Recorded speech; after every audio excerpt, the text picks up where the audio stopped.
pronto, podemos começar, gente. Começamos então? Bom, começamos comigo. Boa tarde. Muito obrigada pelo convite, por esse momento que a gente vai poder discutir um pouco uma perspectiva histórica do momento que a gente está vivendo. Todo momento é um momento histórico. Alguns momentos a história parece que se acelera, parece que acontece mais coisas. Quando vocês pediram, né, para a gente pensar na ideia de crise, e uma ideia de crise associada a uma crise que pode vir da pandemia, uma crise que pode vir da guerra, e quando há pandemias e há guerras, a gente sempre tem uma crise econômica que vem acoplada.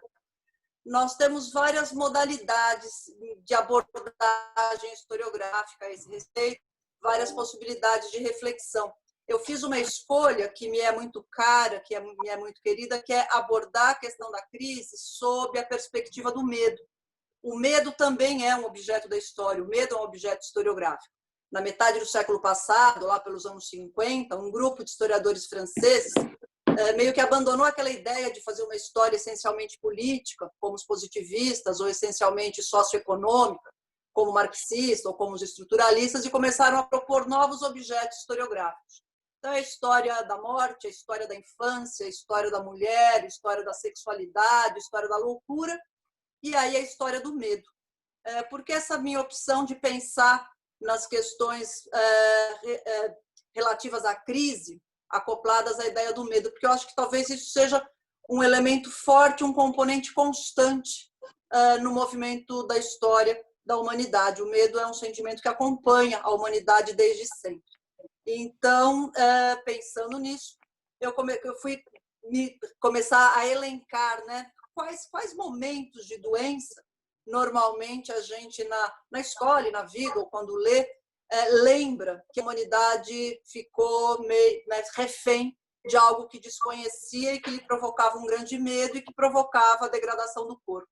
Aí a gente sempre se lembra da grande epidemia de Atenas, no século V a.C., quando, em plena guerra do Peloponeso, provavelmente, os estudos mais recentes falam numa febre tifoide, teria atacado a cidade. A situação é dramática. Atenas está sitiada pelo exército espartano, pretensamente defendida dentro das suas grandes muralhas do inimigo que está do lado de fora, forçando a entrada. Ocorre que lá dentro acontece uma peste tão devastadora que no ano de 429, o próprio Péricles, que é o estratego de Atenas, acaba sucumbindo diante da peste. Tucídides mesmo, né, que vai narrar a Guerra do Peloponeso, dizia, né, que os atenienses morriam como rebanhos. Então, essa é uma lembrança bem antiga de um momento em que o desconhecido, via doença, provocou um grande terror e muda a história do mundo grego. Né? A decadência da democracia ateniense é o fim de todo um sistema político que havia sido criado e prosperado ali. Depois, indo já para a era cristã, é impossível a gente não lembrar das pragas do século V, né? Então, já em plena era cristã, a grande praga no Império Bizantino, que ficou conhecida como praga de Justiniano, no ano de 541, e em 590, um pouco depois, chega a Roma, quando, nesse caso, sucumbe o próprio Papa Pelágio II de uma grave doença, nesse caso já provavelmente a peste bubônica, segundo os estudos. Se estamos na era cristã, a explicação foi rápida, castigo de Deus. O homem é um pecador e Deus o castiga enviando uma praga, uma grande doença. Mas nenhuma dessas que eu falei, nem a praga de Atenas no século V a.C., nem as pragas dessa era cristã, do século VI depois de Cristo, teve a envergadura da peste negra do século XIV.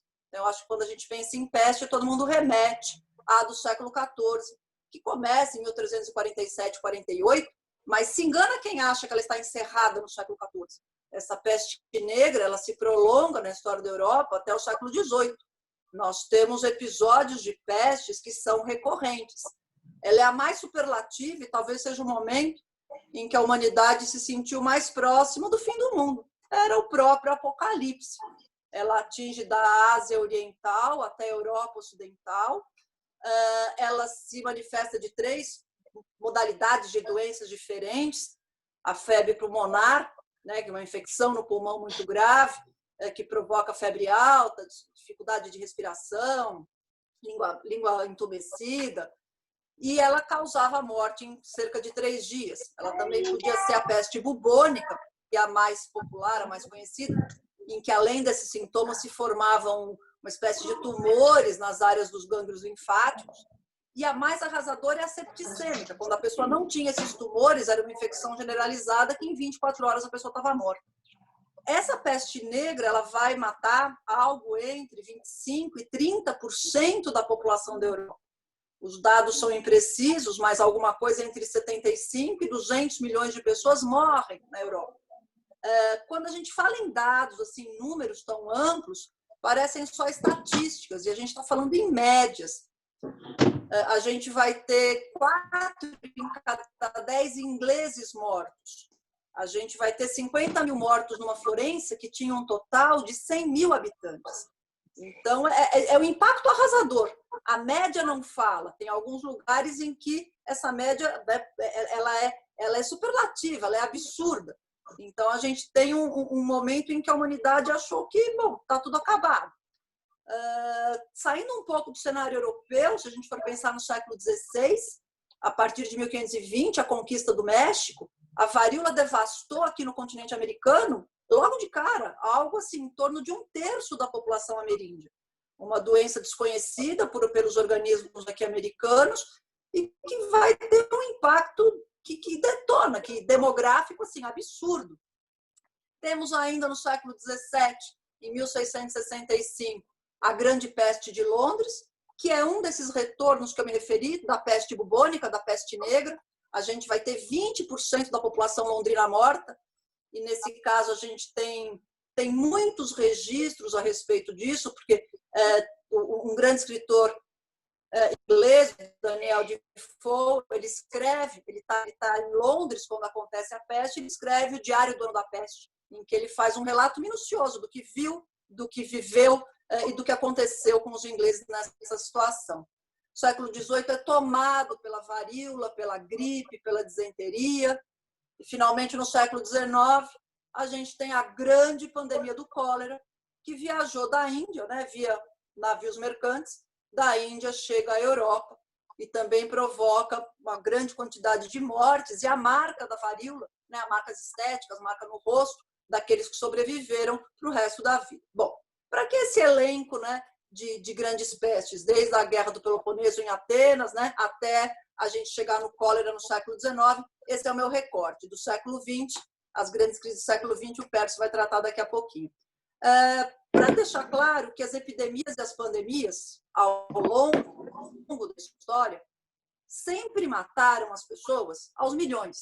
Não é uma novidade, né? Na verdade, esses reaparecimentos, né, essas repetições, tem momentos em que a doença arrefecia, mas depois voltava com grande força, provocou um estado permanente de nervosismo e de medo. Então, daí é a minha opção de pensar na doença, pensar na peste, porque, sob a perspectiva historiográfica, eu entendo nós estejamos vivendo uma peste, não é uma novidade. Então, é interessante pensar no que há em comum. Deve ter sido um ateniense dentro das muralhas, ou um cidadão de Florença, né, no século XIV, ou nós, aqui, né, hoje, a ideia do medo, a ideia do imprevisto, a ideia, o grande susto, embora existam antecedentes, né? A gente sabe que a doença existe e nós estamos sujeitos a ela. Como historiadores, a gente tem uma obsessão. Quando a gente pensa no processo histórico, a gente está sempre pensando naquilo que são as permanências, que é o que eu acabei de dizer, o que nos aproxima do que já aconteceu, e as transformações. A história como uma ciência mole, não é uma ciência exata, é uma ciência essencialmente interpretativa. Ela permite várias leituras do passado. E dentro dessa leitura, eu diria que a peste, que a doença, sempre foi um grande personagem histórico. Ele sempre existiu. E, na verdade, ele atuou como protagonista. Como a gente está vendo, em certo sentido, o que acontece hoje. Então, fui buscar na bibliografia quais seriam alguns elementos, sobretudo dessas pestes mais recentes, né, do século XIV ao XIX. o comportamento humano se aproximou do nosso comportamento hoje em que pontos, né? Em que medida, em que sentido? E aí a gente encontra uma quantidade de permanências, de coincidências, de similaridades que são absolutamente. É desconcertante pensar o quanto o nosso caráter acima desse passado que para a gente parece tão perdido, né? Numa teia meio esquecida, mas nós estamos extremamente próximos desse passado. Como é que a bibliografia relata isso? A partir das crônicas que foram deixadas sobre os episódios, da literatura, né? Acabei de falar do Daniel Defoe, que é um grande material para isso, das artes plásticas, dos documentos oficiais dos hospitais, do governo, da administração, da prefeitura da cidade. E um elemento comum ao que a gente vive hoje e que está presente em todos esses episódios, desde a grande peste do século XIV, é a ideia do negacionismo. Em todos os episódios houve um momento em que havia uma certa negligência das autoridades em tomar as medidas, né, que a situação grave exigia, que o perigo, né, impunha determinadas ações, e há uma certa negligência na velocidade de tomar as medidas necessárias. E, curiosamente, as desculpas são muito parecidas. A ideia de que não podemos provocar o pânico na população, ou a ideia de que se assumirmos medidas de contenção imediatamente, isso vai prejudicar a atividade econômica, isso vai criar dificuldades no abastecimento, isso vai gerar desemprego, isso vai acabar desembocando numa grande desordem urbana. É interessante pensar nisso, mas esse medo de encarar a situação na gravidade que a situação tem é uma recorrência desde o século XIV. E nas várias cidades, nos vários lugares do mundo, o que a documentação, a literatura mostram é que existiu desde sempre uma tendência negacionista muito forte. E quando a gente tenta compreender, né, por quê? Né? Por que fazer isso? Na verdade, esse medo de encarar, esse medo de nomear, isso aqui é uma peste, isso aqui é uma coisa que a gente não controla, fazia com que os médicos e as autoridades, que eram os responsáveis por tomar essas medidas necessárias, eles não estavam enganando a população, na verdade, eles estão enganando a si próprios. O negacionismo, na verdade, protege, cria uma ideia de que se eu não admitir que a coisa existe, talvez eu a afaste, talvez eu consiga fazer com que ela não exista mesmo. Tem um documento da prefeitura da cidade de Burgos, na Espanha, do século XVI, que falava assim, não, o que acontece aqui não é a peste, é apenas um mal comum. Vejam o quanto é desconcertante a similaridade se a gente pensa em determinadas ações de autoridades contemporâneas que diante da doença, agiram exatamente da mesma forma. No entanto, se eu busco esta permanência, eu quero achar o contraste da diferença. Existe uma diferença. Até o final do século XIX, eram ignoradas as causas destas doenças. Não havia uma explicação científica satisfatória. Quando a gente vai para essa mesma documentação, o que é que a gente encontra? Por que tinha doença? O ar é malfazejo. O que é um ar malfazejo? O ar está contaminado. Existem emanações pútridas do subsolo, dos cadáveres, do esgoto, do lixo. Com certeza é alguma coisa no ar que está empesteando o ar e que acaba se transformando em doença. Ou, né, os chamados miasmas, era assim que se chamava. Ou existe uma lua malévola, ou a passagem de um cometa. Nossa, a passagem de um cometa é líquido certo. Passou um cometa, o cometa é o responsável. A conjunção dos astros, quando Saturno e Marte se encaram, já era, a gente vai ficar doente mesmo.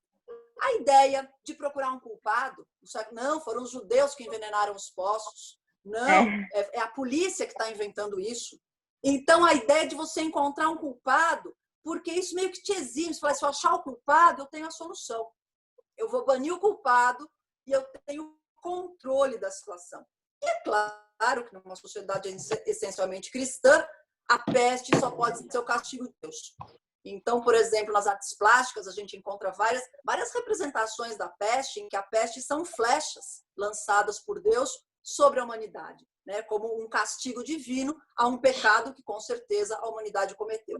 Então, se nós nos afastamos, se nós nos aproximamos, perdão, no negacionismo, existe um recorte que é muito forte. Até o século XIX ninguém sabia de onde isso vinha. Hoje a gente já não pode alegar a mesma coisa. Uma outra coisa que a crônica aparece, que nos permite aproximar do comportamento humano dessas doenças dos séculos passados, é que, diante da iminência do contágio, em todos os casos houve as práticas de isolamento social. Então, vamos fugir da cidade. Então, a interrupção do comércio é uma coisa que é comum, a interrupção da atividade religiosa nos templos, nas igrejas, nas escolas, dos divertimentos como um todo, o vazio das ruas, o vazio das praças, o silêncio dos centros urbanos. Então, a gente percebe assim, algumas sensações que nós temos hoje em relação ao que a gente está vivendo e que estão descritas em cronistas do século XIV, XV, XVI, XVII, XVIII. A ideia de que o outro, a outra pessoa, representa a mim uma ameaça, porque a presença do outro pode significar o contágio.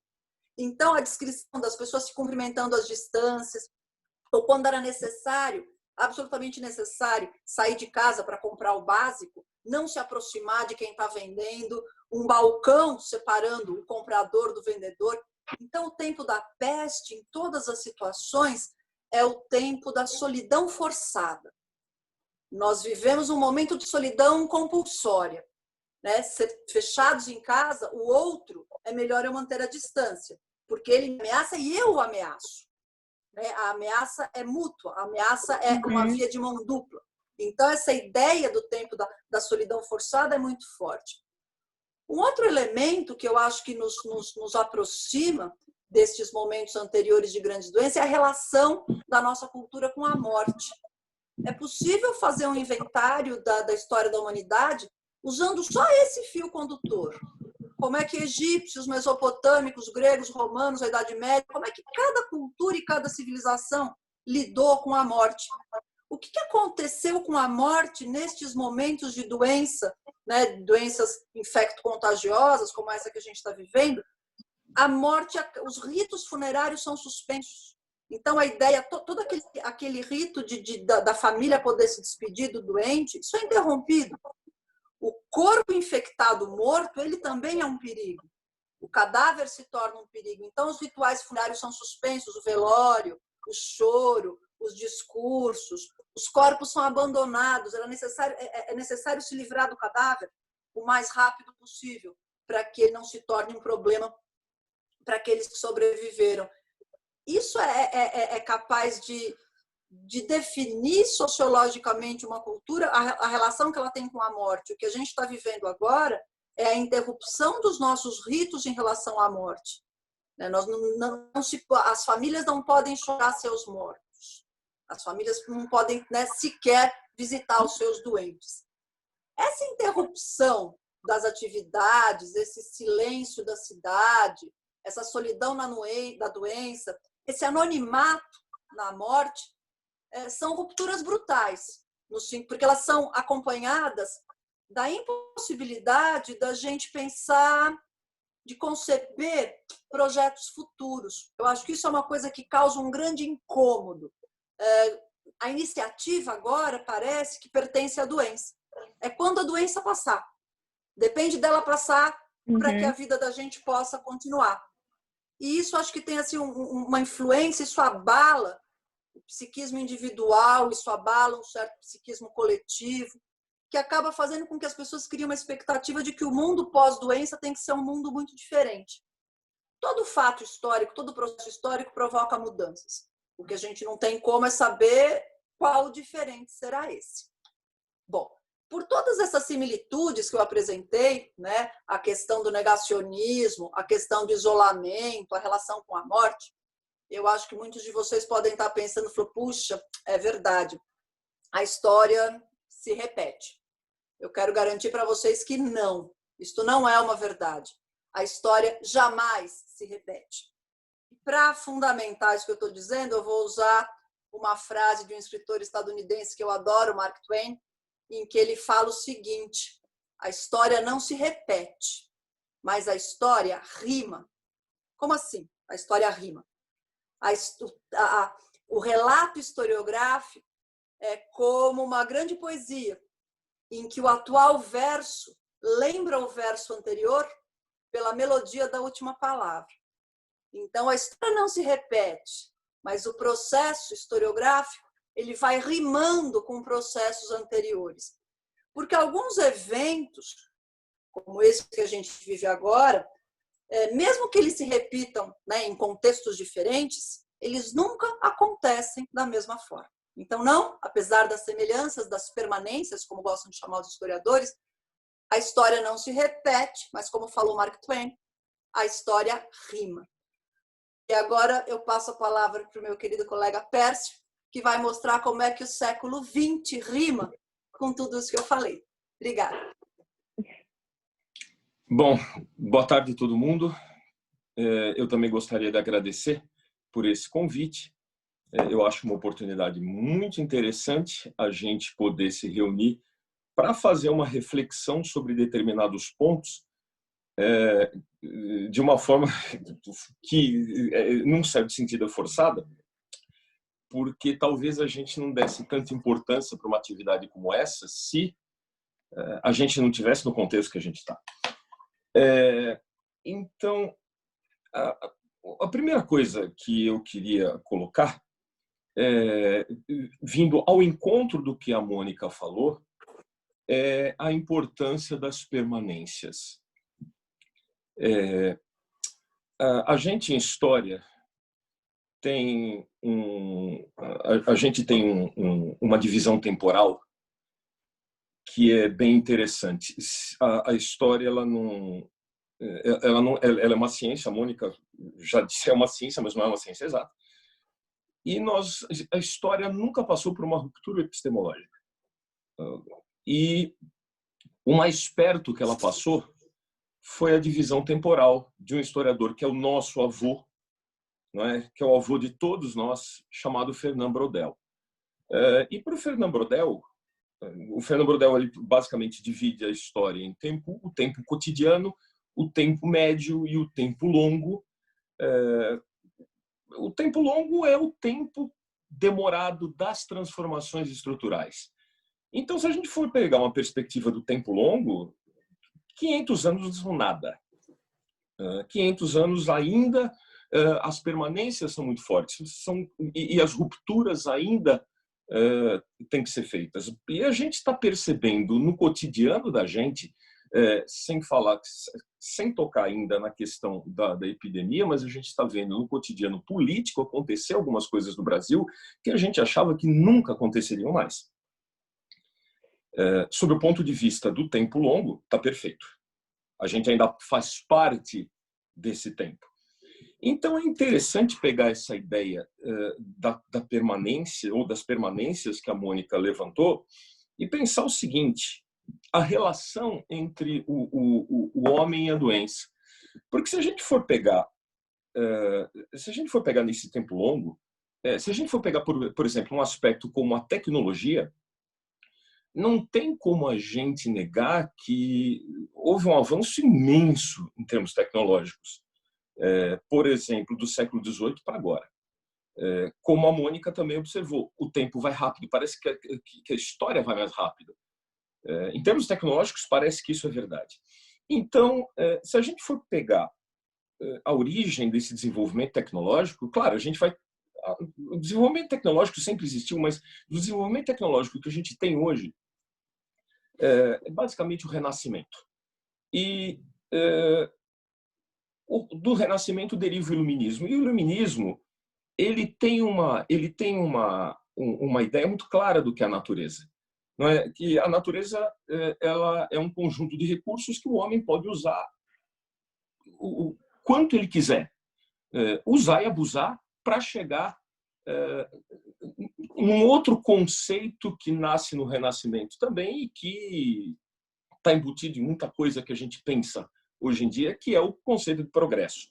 Então, a ideia é que o homem ele tem o direito de dominar a natureza ela foi criada para ser dominada pelo homem, para que o homem use a natureza para chegar ao progresso. Ele pode usar do jeito que ele quiser, porque no século XVIII se achava que a natureza ou seria inesgotável. E muita gente ainda pensa isso. E, fazendo par com essa ideia do iluminismo, vem o liberalismo. O liberalismo dá justificativa ética para se fazer isso. Então, como é que o homem vai controlar a natureza? Ele vai controlar a natureza por meio da tecnologia. Então, o homem ele passa todo o século XIX maravilhado com a sua capacidade de desenvolvimento tecnológico, principalmente a partir da Revolução Industrial. A partir da Revolução Industrial, você tem, por exemplo, o encurtamento das distâncias com a ferrovia, com os barcos a vapor, e depois você tem o encurtamento das comunicações com o telégrafo, depois com o telefone, e depois com o motor a explosão, os automóveis no final do século XIX. Então, o pessoal do final do século XIX projetava que, em pouco tempo, o homem chegaria à Lua, chegaria a Marte, enfim. O Júlio Verne mostrou isso para a gente. Mas o que é interessante é que nós que somos filhos desse pensamento iluminista, ainda hoje a gente não controla a natureza. Não é? Porque, de repente, a gente tem uma vida estabelecida e vem um sujeito, não no sentido filosófico, um sujeito, mas no sentido gramatical. Um sujeito que a gente não enxerga e simplesmente toma conta da realidade da gente. Não é? E nos força a fazer tudo isso que a Mônica falou. Então, de repente, nós estamos tão impotentes quanto o pessoal de Atenas, com toda a tecnologia que a gente tem. Então, na realidade, o homem não controla a natureza, porque a natureza é dinâmica. É o grande erro do iluminismo achar que a natureza ela é estática. Não, a natureza é dinâmica e a gente está vendo que o vírus ele muda. Estão falando até num segundo momento de expansão do vírus. No final do século, desde o final do século XVIII, e aí eu pego um gancho na Mônica, no que a Mônica falou também, dessa ideia do desconhecido, não é? De repente, era o miasma. O que é que causa uma epidemia? É o miasma. É a Lua, é Deus, geração espontânea.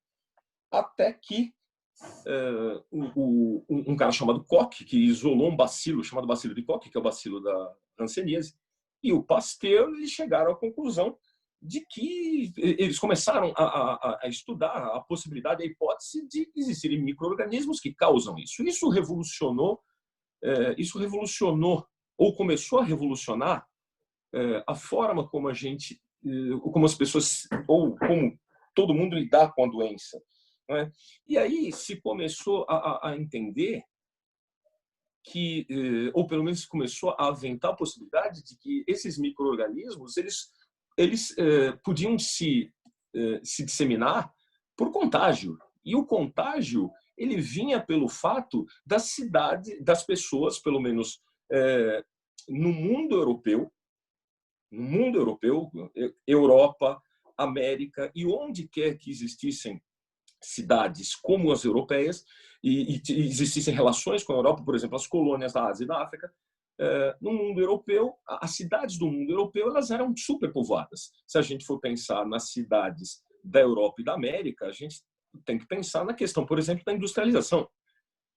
Então, a partir daí, e por questões políticas também, a partir dos anos 1860, principalmente o 1860, você tem o surgimento de um tipo de médico que a gente chama hoje de higienista ou sanitarista, que ele vai começar a se preocupar com as condições sanitárias nas cidades, nessas cidades que estão se povoando rapidamente por causa da industrialização ou por outro motivo qualquer. Então aí você tem o início de um movimento de reformas urbanas que começou com o Barão Haussmann em Paris na década de 1850. Né? É claro, tem a questão política, mas a ideia é abrir grandes avenidas, destruir as ruas medievais labirínticas que impediam a circulação do ar Enfim, criar cidades mais arejadas, com esgoto, com água, com infraestrutura para tentar evitar essas epidemias. E é claro que isso não era porque as pessoas eram boazinhas. Como a Mônica deixou claro também, é uma questão econômica, porque se as pessoas começam a morrer por causa de epidemias, a produção para. Então, o que começou a acontecer foi uma tentativa, nessas reformas urbanas, foi uma tentativa de disciplinar as relações sociais com base no que a gente pode chamar de interesse público. Né? Então, de repente, o Estado começou a combater a anarquia urbana, imaginando que essa disciplina, impondo a disciplina, se conteria a disseminação dessas epidemias. Mas é claro que isso era uma coisa muito complicada de se fazer. E aí você tem uma questão interessante, que são os resíduos do desenvolvimento capitalista, que são os pobres. Então, se a gente for pensar em Paris, por exemplo, a área central de Paris, ela foi os pobres praticamente foram eliminados. Os pobres foram morar para além do Sena e continuaram reproduzindo a urbanização desordenada que existia no centro da cidade, porque os pobres não têm dinheiro para construir habitações de acordo com as regras estabelecidas. Não é? Então, o que chama atenção também nesse período é que, é claro, esse duplo processo, esse processo de reforma urbana, por um lado, de redesenhar a cidade, por um lado, mas pensando na questão da higiene, do saneamento, ele colocou em foco a relação entre as pessoas e a ciência. E, de repente,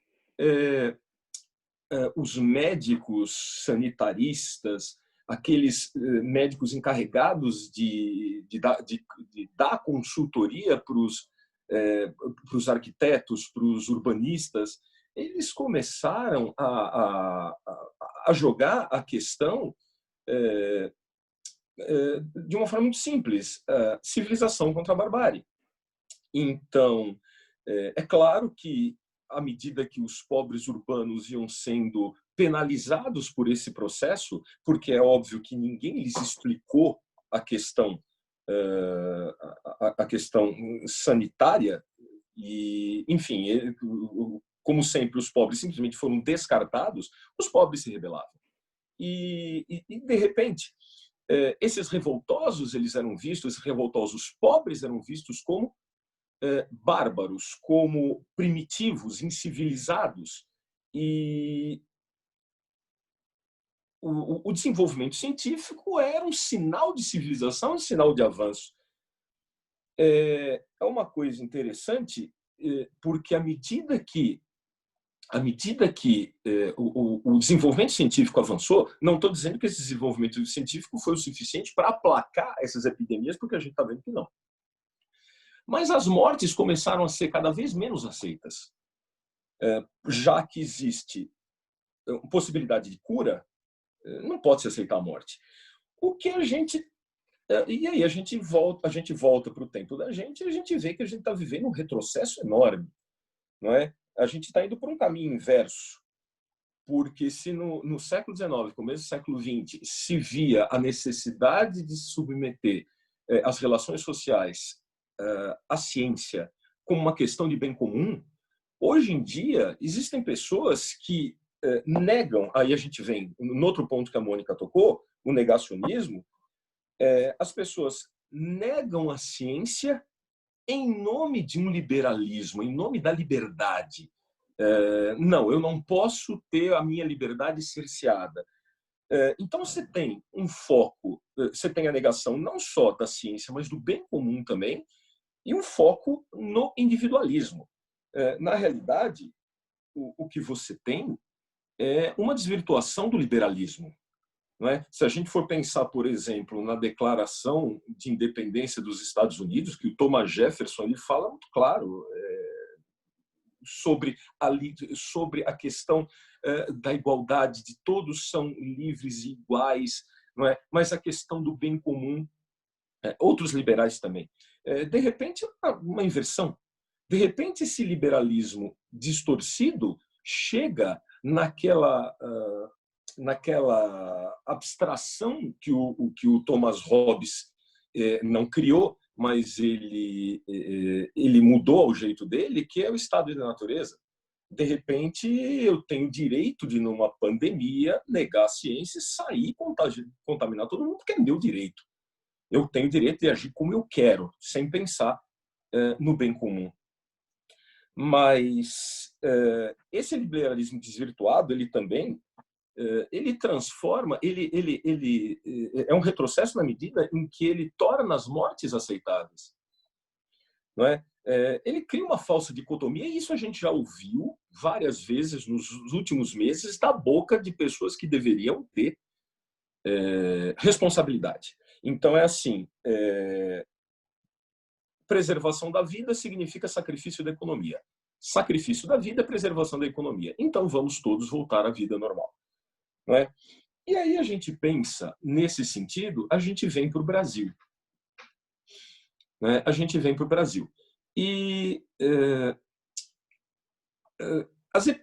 as epidemias no Brasil sempre foram comuns, não é? Isso a gente lembra, a maior cidade do Brasil, o Rio de Janeiro, passava por epidemias frequentes desde 1850, à medida que a cidade crescia, e essas epidemias, também voltando à questão que a Mônica levantou das causas, essas epidemias no século XIX, elas sempre vinham ligadas ao preconceito. Além de todas essas explicações, qual é a causa das epidemias? O negro. É o negro que vem da África, cheio de doenças, e é ele que espalha essas epidemias, não é? No final do século XIX, depois que o Império acabou e a República foi proclamada, no século XIX, esse cientificismo que está acontecendo na Europa, ele chega no Brasil. E no início do século XX, no governo do presidente Rodrigues Alves, o presidente Rodrigues Alves, tentando dar uma aura europeia para o Brasil, principalmente para conseguir investidores, ele fez a famosa... Ele deu ao prefeito Pereira Passos a tarefa de fazer a famosa reforma urbana do Rio de Janeiro, não é, que imitou, como todas as outras que foram feitas, imitaram as reformas que o Haussmann fez em Paris. E o prefeito Pereira Passos, ele chamou o Oswaldo Cruz para cuidar do lado sanitário. E aí veio também famosa revolta da vacina, porque os agentes vacinadores do Oswaldo Cruz, eles simplesmente invadiam as casas e forçavam as pessoas a tomar a vacina contra a varíola.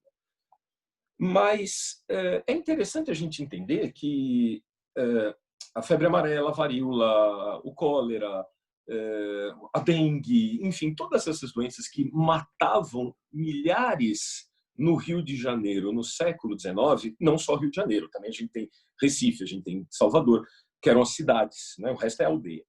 Então, essas doenças que mataram milhares no século XIX, no começo do século XX,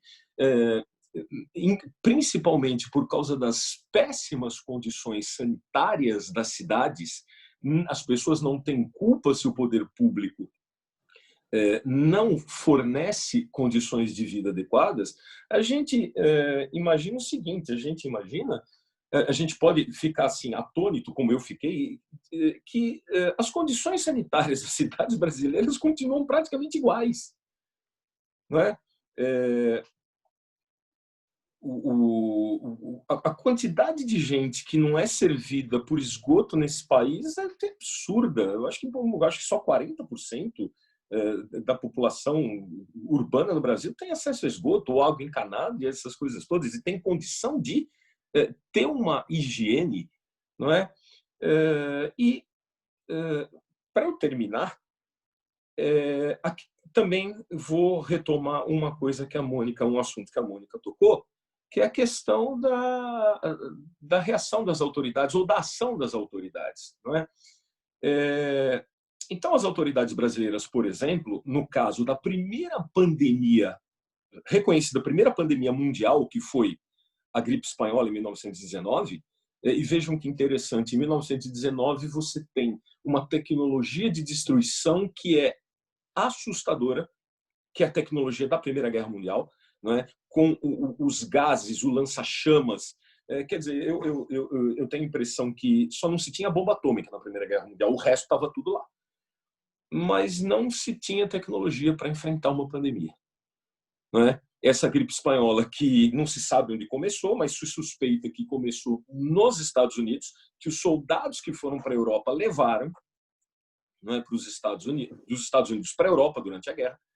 Inclusive, eu li em algum lugar que hoje em dia se imagina que, ou tem uma corrente historiográfica que tem como hipótese que a Primeira Guerra Mundial pode ter terminado por causa da gripe espanhola, por causa da quantidade de mortos nas fileiras da Alemanha e da Áustria. Mas, enfim, a primeira pandemia, essa primeira pandemia, não se tinha tecnologia para se conter. Ela matou entre 50 e 100 milhões de pessoas no mundo inteiro, é difícil saber exatamente quanto.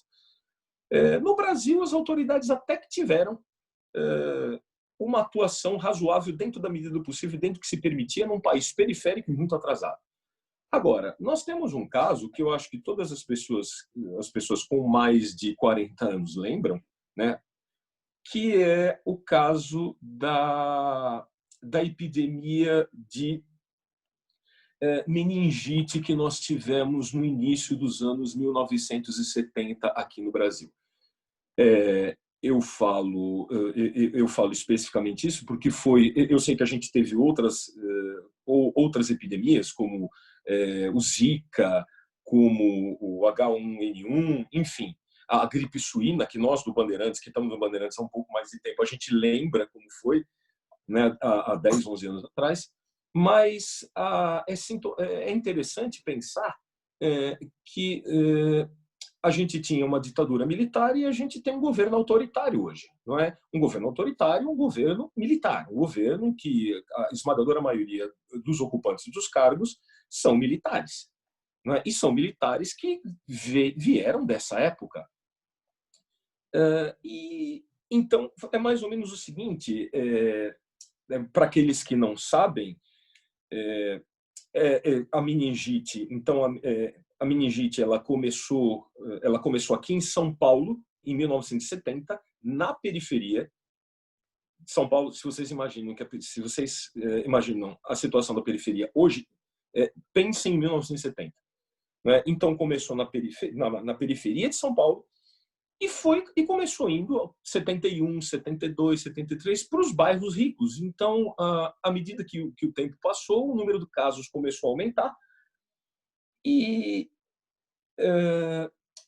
se espalhou pelo Brasil, sim, pelo menos em 7 estados. Mas o que é interessante é que, então, o Brasil era uma ditadura, o general Médici era o ditador do período, e logo que ficou claro que era uma epidemia,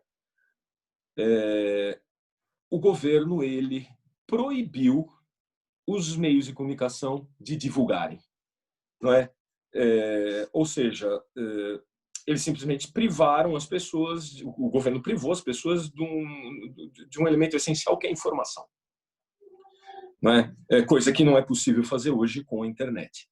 Mas durante 3 anos o governo simplesmente negou que existisse uma epidemia, porque era uma propaganda negativa para o governo Médici. Então, o governo Médici era um governo que tinha uma propaganda muito forte, a ideia de que existia um crescimento econômico, que o Brasil ia se tornar uma potência, enfim, tudo para justificar a ditadura. E essa é uma propaganda negativa. Quer dizer, um governo de um Brasil grande, um Brasil potência, um Brasil maravilhoso, mas tem uma epidemia de dengue, porque as pessoas não têm condições sanitárias na maior cidade do país. Então, o governo ele negou, ele proibiu informações até 1974.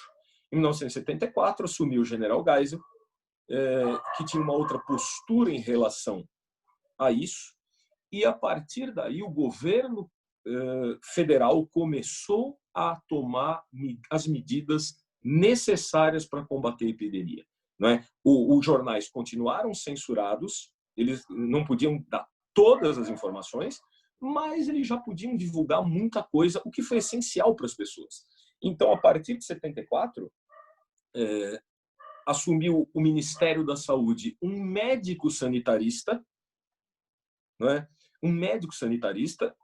O Ministério da Saúde começou a fazer um plano para o combate à epidemia. O governo comprou 80 milhões de vacinas na França. Em 4 dias aqui em São Paulo foram vacinadas cerca de 10 milhões de pessoas na Grande São Paulo. Isso é uma coisa que eu particularmente lembro, que faz parte da minha infância. Não é? É dolorida, viu? Não é? Era um revolvinho que te punha aqui e doía.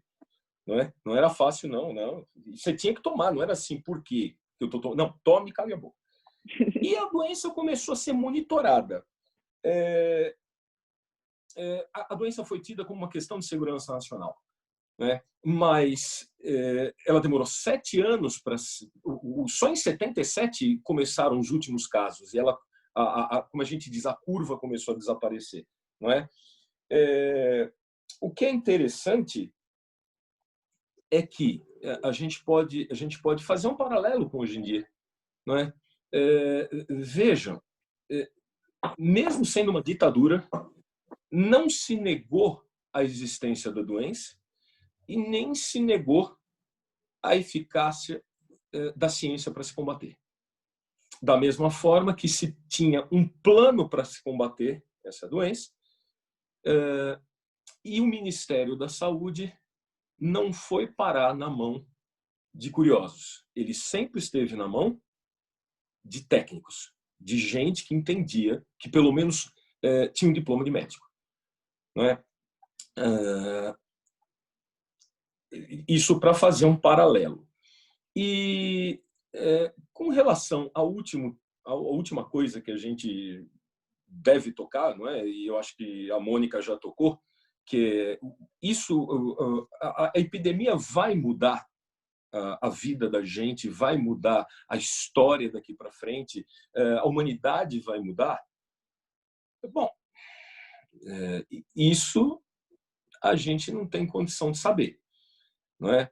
A gente espera que as pessoas aprendam com seus erros, não é? A gente espera que as pessoas elas comecem a perceber algumas coisas. Algumas coisas estão muito claras, não é? Por exemplo, o Estado mínimo não funciona. Isso está claríssimo. O Estado mínimo não funciona. O Estado tem um papel fundamental não só no combate de epidemias, pandemias, mas o Estado tem um papel fundamental na vida cotidiana das pessoas, não é? Então, a gente espera que isso grave nas pessoas da mesma forma como outras coisas importantes. Tá certo? Obrigado. Muito bom. Então, gente, parece que pode mandar as perguntas pelo bate-papo, que eu vou fazendo para eles. Então, a primeira... Peraí, deixa eu pegar aqui. Eu só gostaria de falar uma coisa. Eduardo, por favor, não fala nada, filho. Eduardo, se você está me ouvindo, não fala nada, Eduardo. Peraí, deixa eu achar aqui.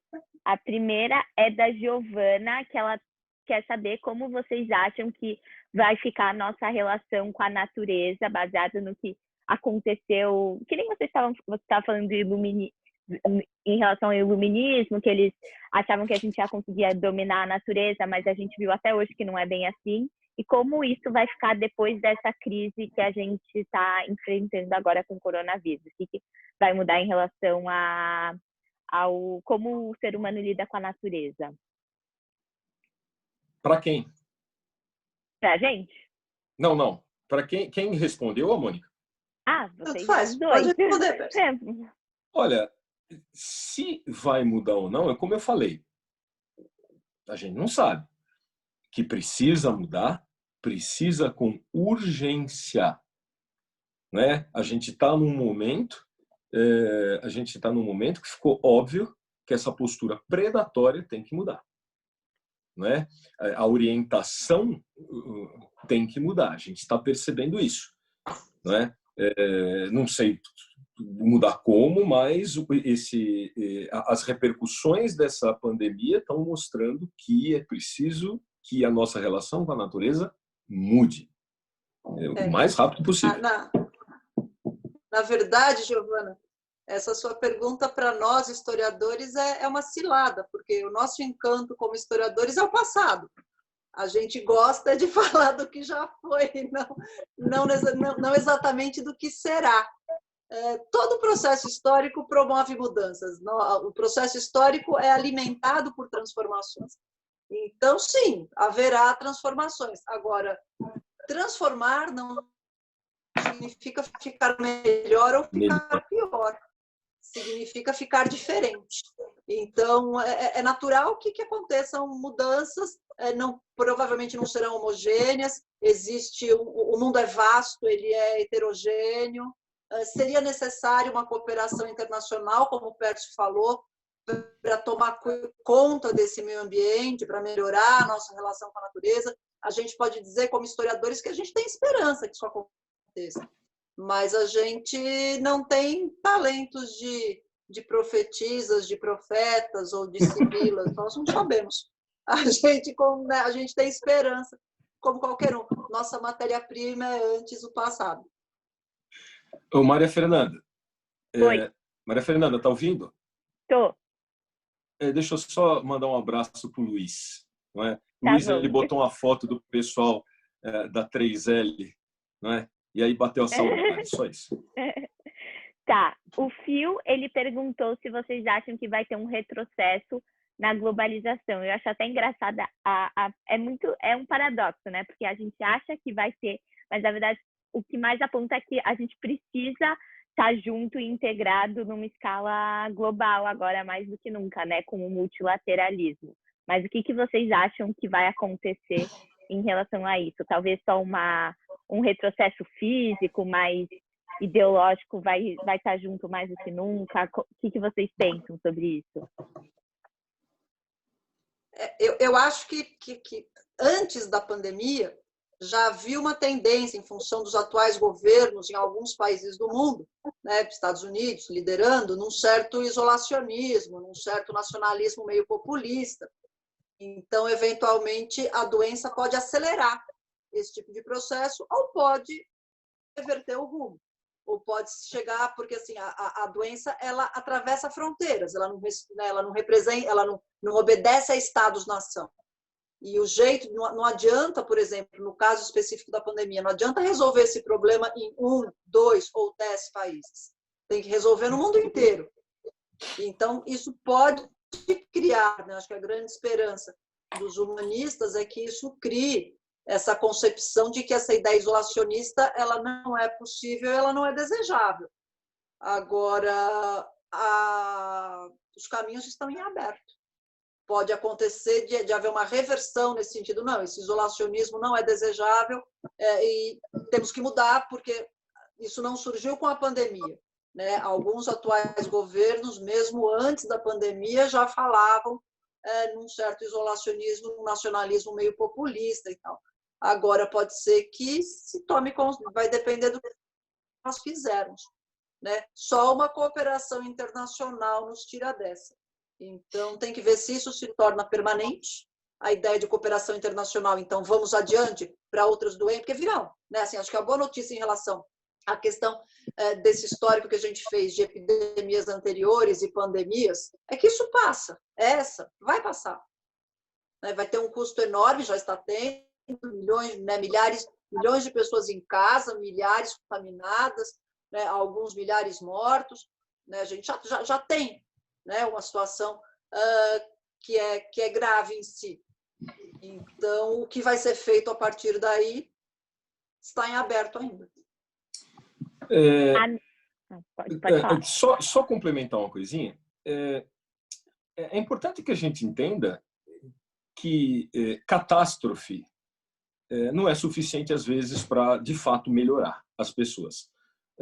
Vamos lembrar que a Primeira Guerra Mundial foi uma catástrofe e as pessoas saíram dela tão nacionalistas, tão chauvinistas quanto tinham entrado. Depois de terem visto tudo que viram nas trincheiras, elas não foram capazes de ter humildade e falar, eu acho que a gente fez besteira. Não, foram fazer uma segunda besteira. E matar mais milhões de pessoas. Mas tem uma questão aí, que a Maria Fernanda falou da globalização. De repente, pode ser que haja a globalização da solidariedade. Porque a gente está vendo, pelo menos está vendo para quem quiser, só quem não tem os olhos abertos não está vendo que a gente depende de uma coisa chamada solidariedade. Então, existem governos sensatos, geralmente de esquerda, que estão combatendo com muito mais sucesso do que os outros governos essa epidemia, estão mostrando que a solidariedade é o caminho. A tendência é justamente essa, a tendência que, de repente, essa solidariedade ela se espalhe. O que também é muito interessante, que nós estamos vendo que a solidariedade, de onde está vindo a solidariedade, não é? A solidariedade está vindo da China, a solidariedade está vindo de Cuba, não é? Os dois grandes demônios dos governos de extrema-direita desse mundo, principalmente deste continente. Não é? De repente, os demônios estão estendendo a mão e mostrando que não são demônios. Então, esse exemplo é o que se tem que pegar. Se isso pudesse ser estendido, se as pessoas conseguirem entender isso, já é um passo gigantesco. Não é? Que vão ver outras sim, mas já é um passo gigantesco para se tratar melhor isso. Eu acho que o Pércio fala em solidariedade, eu acho que, sobretudo, uma questão de economia solidária. Eu acho que a pandemia agora tornou assim, absoluto, superlativa, a ideia da desigualdade social. A pandemia não cria desigualdade social, mas ela expõe de um jeito grotesco. Um país como o nosso, por exemplo, o Covid mata, mas aqui o que vai matar mais é a pobreza. Não é exatamente o vírus, não é o coronavírus. Nosso grande problema são os bolsões de pobreza, aquilo que o Pércio falou, da gente ter 60% da população sem saneamento básico. Isso vai matar mais do que o coronavírus em si. Então, quando se fala em solidariedade, a ideia de que não se pode conviver mais com esse grau de desigualdade, concentração que a gente vem vivendo, porque eu acho que a pandemia deixou isso mais explícito, né? A pandemia colocou isso na boca da cena. Então, vai ficar difícil a gente continuar disfarçando que a gente aceita morar num país em que 60% das pessoas não têm água e esgoto. Gente, tem muita pergunta aí, às vezes vai desaparecendo. Então, conforme vai rodando, eu vou fazendo. E se eu não falar a sua, mandem de novo, que aí eu vejo de novo. A Melissa perguntou sobre o que você tinha mencionado, Pércio, da censura, né, que prejudicou muito como foi conduzida as outras epidemias no passado. Então, como vocês veem o papel que a imprensa faz nesse momento? Acho legal comentar sobre o sensacionalismo e até tudo isso que a gente está vendo agora no país, né, com o inquérito que está sendo aberto sobre a investigação da fake news. Começa a Mônica, depois eu vou. Aí depois a gente troca. Tá. Eu acho que assim, a ideia de imprensa livre, ela é fundamental em qualquer contexto. A existência de uma imprensa livre enquanto um mecanismo regulador da democracia, eu acho que ela é fundamental. Muitas vezes as pessoas se confundem e falam países autoritários estão conseguindo lidar melhor com a crise toda, com a pandemia, vê a China. Isso não é verdade. Pega a Alemanha, né, pega uma ideia de um país democrático, as democracias estão, a Coreia do Sul estão conseguindo, né, lidar, os países que têm um funcionamento democrático regular, pelo menos, estão conseguindo lidar melhor com a pandemia. E dentro deste funcionamento democrático regular entra a ideia de imprensa. Então, imprensa livre é fundamental em qualquer sistema que se pretenda democrático. Então, nesse sentido, nós felizmente vivemos uma fase em que existe liberdade de imprensa. Ocorre, né, como a Fê fala de sensacionalismo, ocorre que às vezes a matéria-prima, né, da imprensa acaba passando pelos dados de audiência, de receptividade, e existe, né, como eu falava, né, falava da história do medo, existe uma certa morbidade, existe um certo gosto, um certo gozo naquilo que é mórbido. E aí eu acho que existe uma certa insistência demasiada. Eu gostaria de ver uma imprensa mais voltada para a busca de soluções, para a busca de encaminhamentos, para a busca de projetos, e não só para repetição de horrores. Eu acho que isso não contribui. Tem que haver a informação, é indiscutível, mas eu acho que a informação tem que vir acompanhada de análise e de possibilidades de encaminhamento. Então, nesse sentido, eu acho que funciona mal. O problema que a gente tem aqui hoje, eu acho, no Brasil, não é que a pandemia ela é a ponta do iceberg. Eu falei há pouco de desigualdade. E o pior é a pandemia também ela explicita um outro problema que nós temos, que é uma corrupção arraigada, né? Que é um patrimonialismo, um clientelismo, dentro das esferas governamentais, um sistema de corrupção que parece assim agarrado às instituições e difícil de promover transformações. Então, eu acho que um bom serviço prestado pela imprensa seria informar, sim, analisar e chamar, né, a ciência, os especialistas, com vistas à busca de solução. A Maria Fernanda falou da questão das fake news, é isso? Não, eu falei, tipo, citei como exemplo o que está acontecendo agora, né, que a gente tem visto essa semana na política do Brasil. Então, a gente vive numa época, era mais fácil, na época, por exemplo, da epidemia de meningite, porque imprensa era fácil de identificar. O que era imprensa naquela época? Era jornal, impresso, rádio e televisão. Acabou. Hoje em dia, a informação está na cara da gente. Hoje em dia, existem outros meios de informação. E a internet é um grande multiplicador de fake news. Quando você faz uma fake news para, por exemplo, por um motivo político, isso é um crime. Mas quando você faz um fake news que influi numa pandemia, isso é monstruoso, não é? Então, o grande problema é que existem veículos de informação que divulgam notícias falsas, que podem resultar na morte de muita gente. E isso tinha que ser controlado. Era preciso que as autoridades tivessem uma coisa chamada responsabilidade, porque você está jogando com a vida dos outros. Você pode, por exemplo, essa história da cloriquina.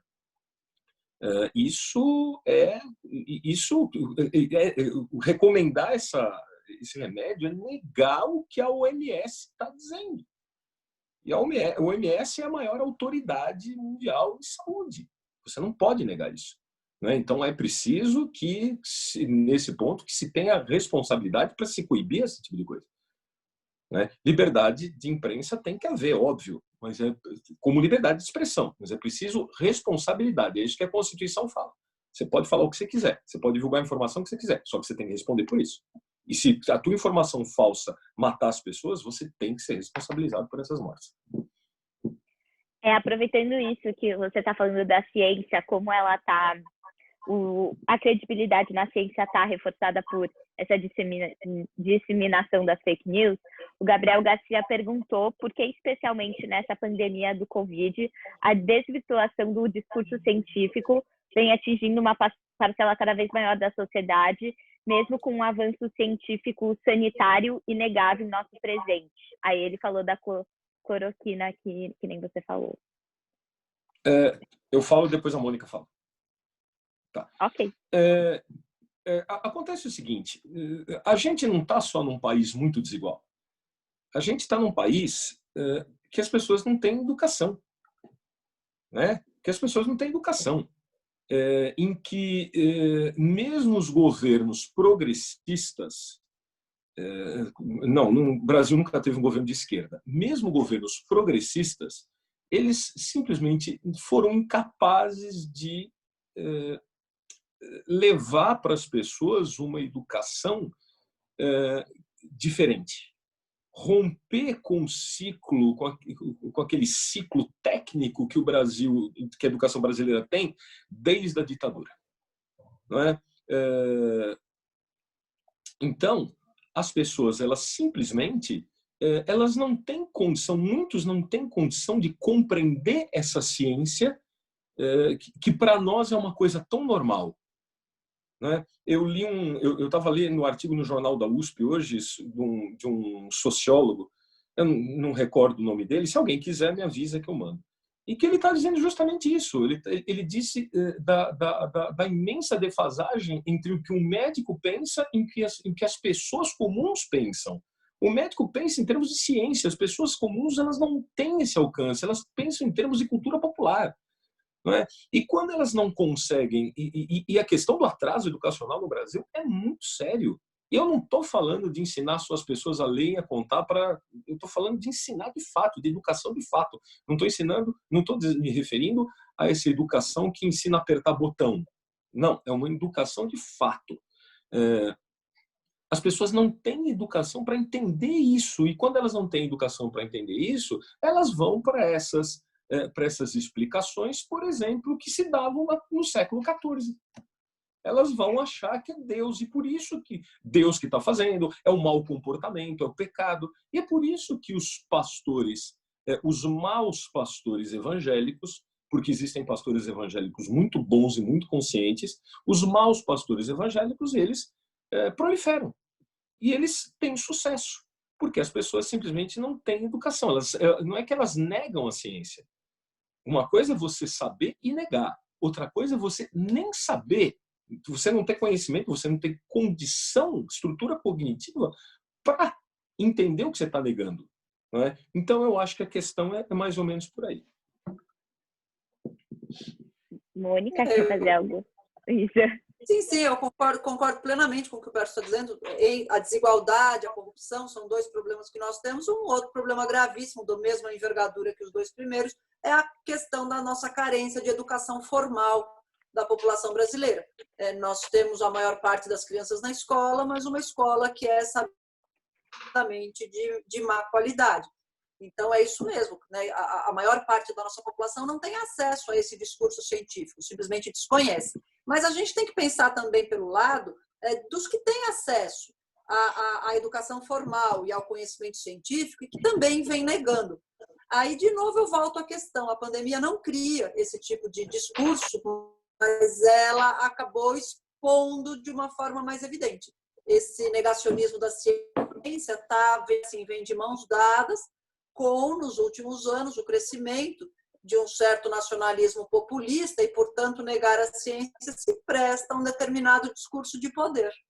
Então, aí é a política que tudo permeia. Então, tem esse aspecto, os que negam a ciência por uma questão de discurso de poder e os que desconhecem a ciência e que são facilmente absorvidos por este discurso de poder que nega a ciência. Simples como isso. Eu acho também importante. Eu vou juntar duas perguntas, os dois é sobre a China, né? Primeiro, o Phil, ele tinha perguntado se, voltando no negócio no quesito da solidariedade, se não chega a ser a atuação da China na condução e na disseminação de informações sobre o vírus não foi antiética. O que vocês acham? Ele perguntou isso. fio. De eles terem escondido dados e etc. E distorcido informações. Então, isso é uma coisa que está sob análise, né? O país que pediu para que isso fosse analisado é a Austrália, até nem foram os Estados Unidos, é um país menor, né, no contexto geopolítico mundial, pelo fato de eles terem passado uns 2 ou 3 meses, talvez, negligenciando e negando, escondendo algumas informações. Isso está em apuração, então a gente não pode achar nada por enquanto, mas, de qualquer forma, é um vírus diferente, novo, né? Esse coronavírus ele tem características específicas e se a gente for recuperar, né, aquilo que eu falava antes, essa ideia do negacionismo enquanto uma forma de me proteger, quando eu nego a doença, não estou enganando aos outros, mas talvez eu esteja usando isso enquanto um mecanismo de defesa, de proteger a mim mesmo, de não reconhecer que aquilo está acontecendo. Aproveitando a live, eu queria dar uma sugestão literária. Eu me apego bastante à literatura, além da história.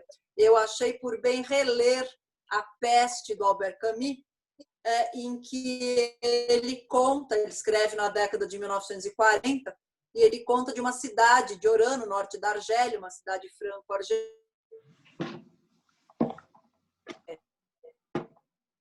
Travou, Mônica, peraí.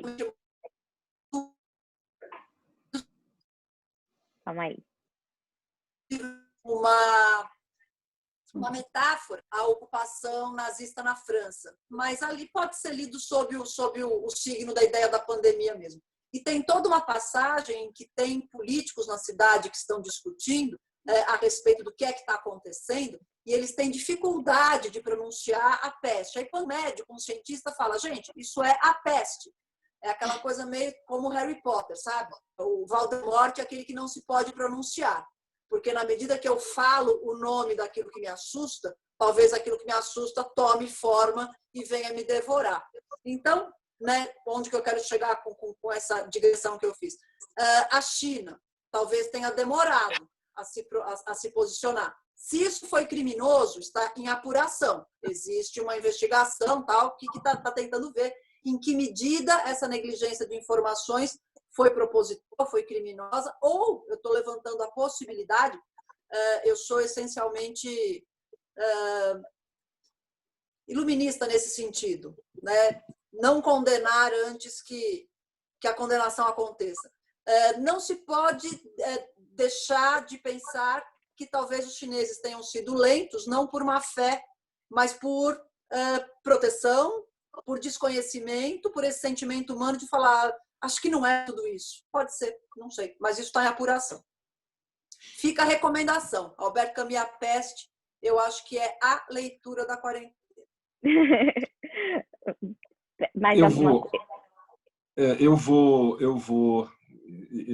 Eu vou seguir a Mônica porque eu acho que a gente precisa ser muito cuidadoso com esse tipo de coisa, não é?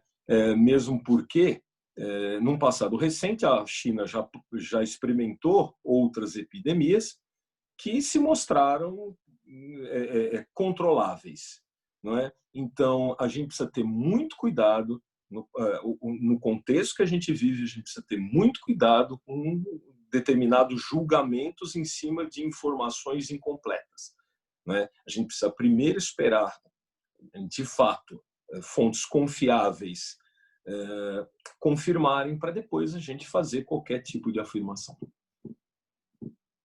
Sobretudo, né, Pércio, aquele tipo de julgamento que leva à xenofobia, a discurso de ódio. Então, eu acho que a gente tem que estar num momento que tem que tomar muito cuidado com esse tipo de coisa. No século XIV, mataram muitos judeus dizendo que eles tinham envenenado os poços, e os poços com água, né, os poços de água, e por isso eles eram culpados pela peste.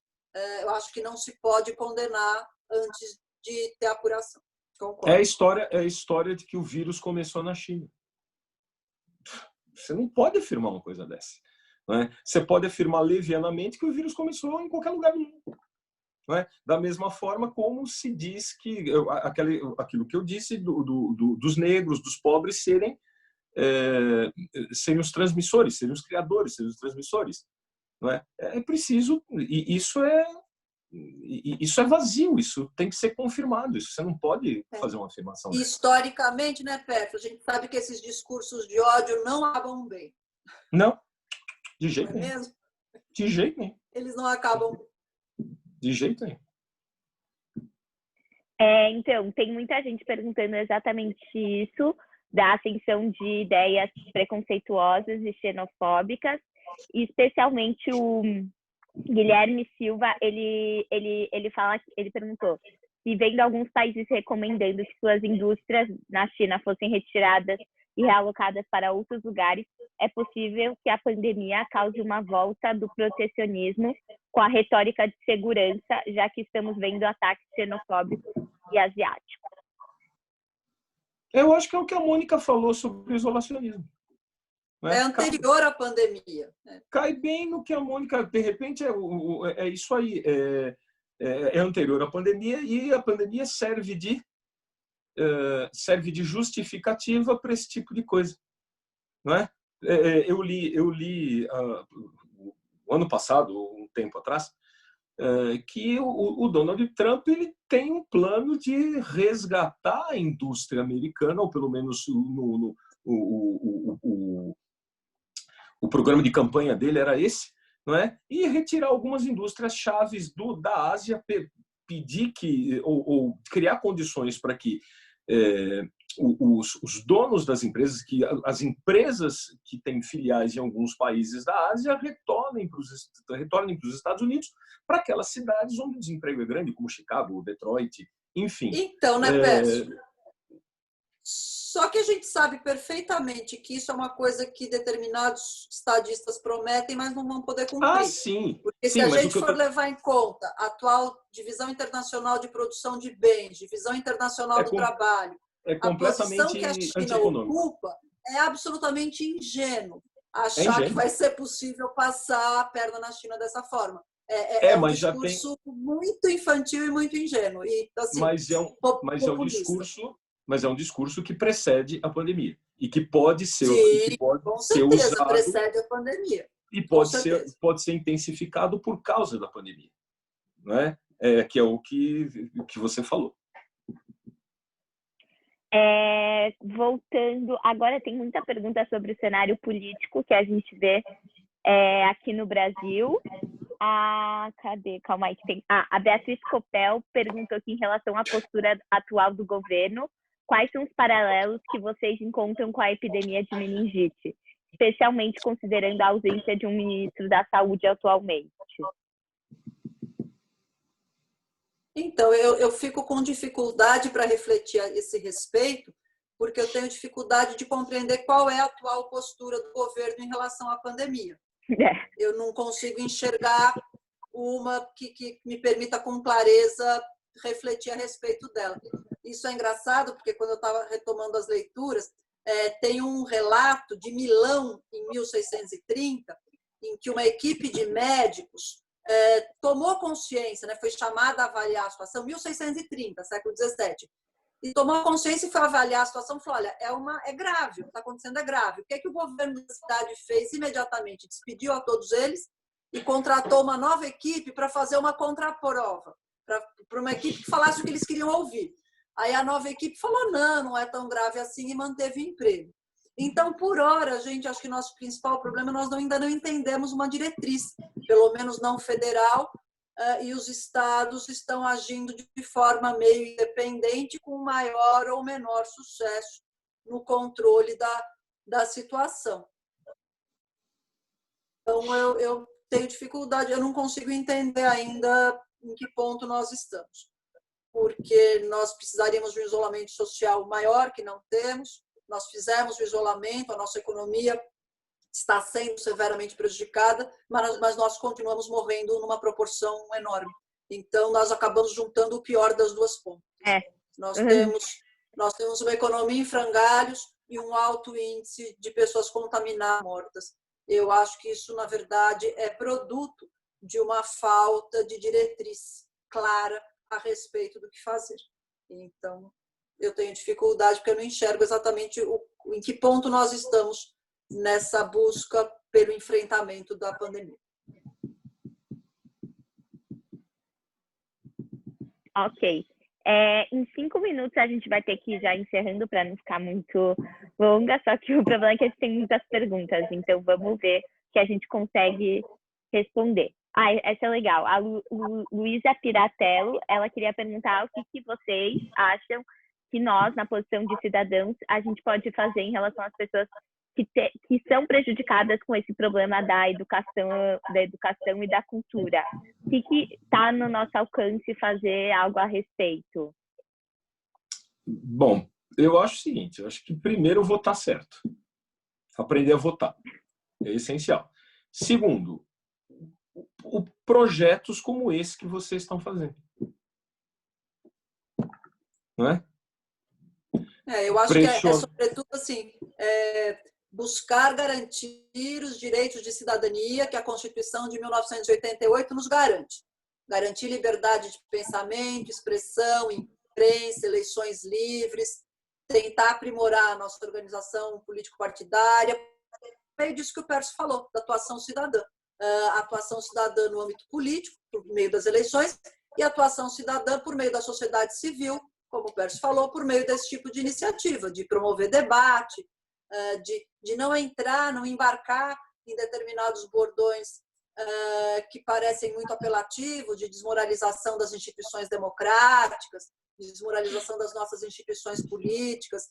Isso não leva a bom termo. Isso não é solução. Né? Não é solução. Muita gente fala um regime mais autoritário lida melhor com problemas desse tipo. Isso não é verdade, porque os regimes autoritários jamais reconhecem que erraram, o que é um problema.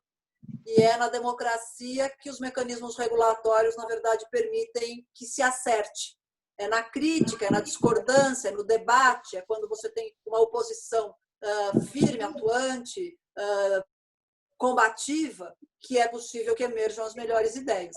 Então, eu acho que nós estamos num ponto em que, como cidadãos, nós devemos agarrar fortemente a garantia dos nossos direitos civis e políticos que estão na Constituição.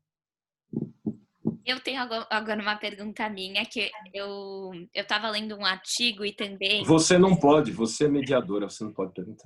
Não, mas sobre que em tempos de pessimismo, crise como essa, ou outras guerras anteriores, como a gente viu na Segunda Guerra, né, com a descrença na democracia e no liberalismo, as pessoas tendem a assumir uma postura de apoio a regimes mais autoritários e radicais. Vocês acham que isso vai acontecer agora, ou por a gente ver, o que esse governo está fazendo não está dando certo, então vamos tomar a consciência do voto? O que vocês acham? Olá, de novo. Vai de pitoniza e tem que adivinhar. Mafê, nosso assunto é o passado. Os caminhos estão em aberto, faz do que a gente fizer. Eu acho que assim, quem acha que a democracia é um valor, é um bem, é algo a ser preservado, tem que batalhar por isso, né? Porque o que você diz é verdade, né? Como o Pércio falou, da Primeira Guerra, da gripe espanhola, a gente sai por um período funesto na Europa, que é a ascensão dos totalitarismos, a ascensão nazifascismo. Mas vamos pensar um pouquinho mais longe, da grande peste do século XIV, que sai o renascimento cultural e as grandes navegações. Quem sabe, né? Vamos a gente ver não consegue. Com que vai rimar agora, né, Mônica, a história. Vamos ver com o que é que vai rimar agora. Então a gente tem que, né? A gente tem que ter uma perspectiva otimista, né? A vida é para a gente fazer o melhor que a gente puder. Então, dentro da sua convicção, né, faça acontecer aquilo que você acredita. Eu acho que existe o risco dessa guinada, existe, mas a gente vai deixar. Pércio? Eu acho que eu concordo com a Mônica. É prever o futuro. É difícil, não é? É difícil. Talvez sim, talvez não. Está tudo em aberto. Está tudo muito em aberto. A gente,